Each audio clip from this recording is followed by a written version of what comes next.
Sydney आतंकी हमला, गोलियों की बौछार, लोगों की चीखें।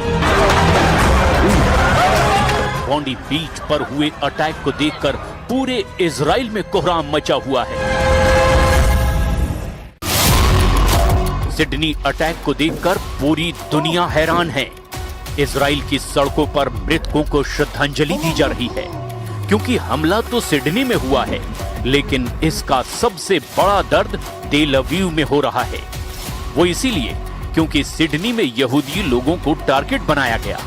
वो अपने त्योहार हनुक्का के दौरान समंदर के किनारे मौजूद थे और इसी दौरान आतंकियों ने उन पर हमला कर दिया। लोगों पर ताबड़तोड़ फायरिंग करने वालों के वीडियो देखकर सबसे ज्यादा तनाव और गुस्सा है। सिडनी से आए वीडियो देखकर नेतन्याहू बार बार परेशान हो जाते हैं। नेतन्याहू को बर्दाश्त नहीं हो रहा कि कैसे उनके नागरिकों को इजराइल के बाहर टारगेट किया गया। नेतन्याहू के लिए सिडनी जैसे हमले अब असहनीय हो चुके हैं। नेतन्याहू बार बार बता रहे हैं कि वो इसका जवाब जरूर देंगे, लेकिन बड़ा सवाल ये है, जवाब किसे देंगे? זה לא קרה באוסטרליה. זה קרה שם היום משהו נורא. רצח בדם קר. מספר הנרצחים לצערי עולה מרגע לרגע. ראינו את הרוע בשפלותו, וראינו גם גבורה יהודית בשיאה. बड़ी खबर यह है कि इजराइल ने सिडनी अटैक का ठीकरा ईरान पर फोड़ने का फैसला किया है। इजराइल की मीडिया में ईरान के एंगल से जांच की बात कही जा रही है। इजराइल की इंटेलिजेंस का दावा है कि तेहरान की तरफ से विदेशों में रहने वाले यहूदियों को टारगेट किया जा रहा है।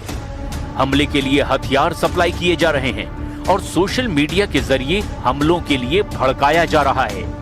यानी नेतन्याहू अपने सबसे बड़े दुश्मन ईरान को सिडनी आतंकी हमले के लिए जिम्मेदार बताकर कुछ बहुत बड़ा करने की तैयारी कर रहे हैं। सिडनी हमले को लेकर नेतन्याहू ने कहा है कि अब उन्हें पूरी दुनिया में कार्रवाई करनी होगी, क्योंकि अब दुश्मन सिर्फ इजराइल के अंदर नहीं बल्कि इजराइल के बाहर भी उसे टारगेट बना रहा है। אנחנו עומדים היום במערכה מול אנטישמיות עולמית, והדרך היחידה להילחם בה זה להוקיע אותה ולהילחם בה. אין דרך אחרת. זה מה שאנחנו עושים במדינת ישראל.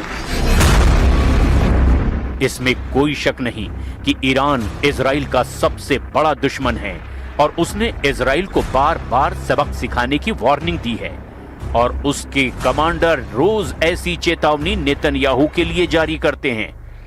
लेकिन सिडनी में हुए हमले को लेकर ईरान की तरफ से क्या कहा गया है, ये जरा गौर से समझिएगा। ईरान के विदेश मंत्रालय ने एक बयान जारी करके कहा कि ईरान सिडनी में हुए आतंकी हमले की निंदा करता है। आतंकवाद और लोगों की हत्या कहीं भी हो, ये पूरी तरह नामंजूर और निंदनीय है।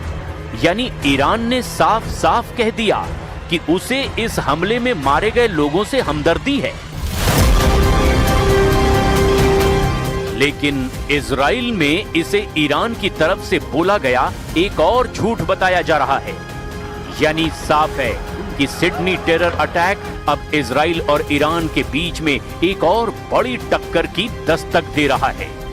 टक्कर यानी ऐसा युद्ध जिसमें लड़ाई ना इजराइल में लड़ी जाए ना ईरान के अंदर, बल्कि दोनों तरफ की इंटेलिजेंस एजेंसियां आपस में भिड़ें, खुफिया ऑपरेशन करें, जिसका सबसे ज्यादा दर्द इजराइल के प्रधानमंत्री बेंयामिन नेतन्याहू महसूस करें या फिर ईरान के सर्वोच्च नेता अली खामनेई। फिलहाल सिडनी हमले को लेकर पूरा ऑस्ट्रेलिया खौफ में डूबा हुआ है और वहां के प्रधानमंत्री कह रहे हैं कि ऐसे हमलों को रोकने के लिए वो कुछ भी कर गुजरने को तैयार हैं। We are stronger than the cowards who did this. And I want to conclude finally by saying that the government is prepared to take whatever action is necessary.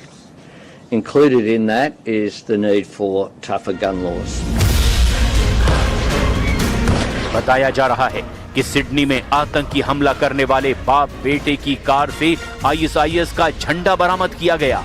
यानी सिडनी टेरर अटैक के पीछे ISIS की विचारधारा।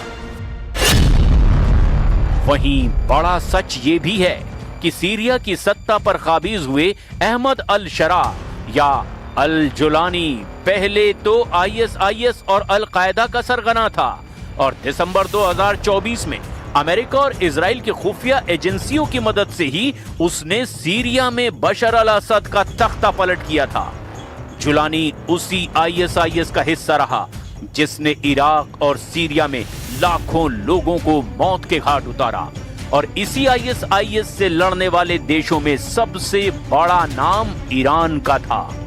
ऐसे में Sydney आतंकी हमले में ईरान का नाम लेना इजराइल की जल्दबाजी से ज्यादा एक नए युद्ध की बुनियाद तय करने की नीति कहा जा सकता है।